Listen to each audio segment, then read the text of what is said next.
The road where hope lives.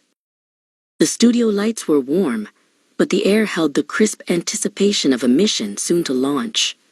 Minister John Coram, 60 years young and with a heart seasoned by faith, settled into his chair. The microphone was ready. He smiled. "Minister Coram, thank you for being with us," began Audra, the interviewer. "The name of your ministry, GivinHope. It's very direct. What is the root, the origin, of such a powerful and intentional name?" Minister Coram nodded, his expression shifting to one of deep reflection. "The root, Audra, is simple desperation. Not ours, but the world's. So many people are carrying burdens they were never meant to carry alone. We aren't called to wish hope upon them. We are called to give it. We are called to be the delivery system." "And that leads us to November 1st, Audra noted, flipping a page in her notebook. "The ministry is planning a major outreach, specifically described as being, quote, out in the streets. Why is that physical, boots-on-the-ground presence so vital to your mission?" Minister Coram leaned forward, his voice gaining a clear, ringing conviction. "Because the greatest need is rarely found behind a closed door. The streets are where the struggle is visible.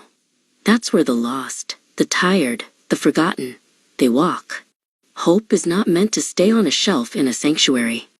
It must be mobile. It must be accessible. It must meet you right where you are." His gaze settled, not on Audra, but on a memory. "On November 1st, we will be listeners first and speakers second. We will be walking companions before we are teachers. We will be a physical reminder that someone sees them, that someone cares, and that there is a path forward. That, in itself, is hope." Audra paused, letting the silence settle. "But minister, how do you share hope with someone who is utterly cynical, with someone who has tried and failed, or simply doesn't trust the idea of hope anymore?" "You show up," the minister answered simply, sitting down again. "And then you show up the next day, and the day after that. It's not a one-time transaction. It's a long-term investment. Sometimes, hope begins with nothing more than a shared cup of coffee and a moment of genuine human connection that expects nothing in return."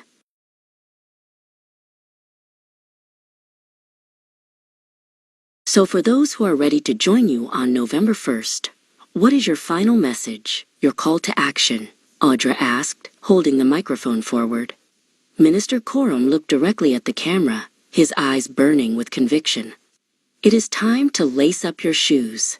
It is time to look beyond your own porch. Bring your faith, bring your compassion, and bring a listening ear. Let's not wait for the world to find hope.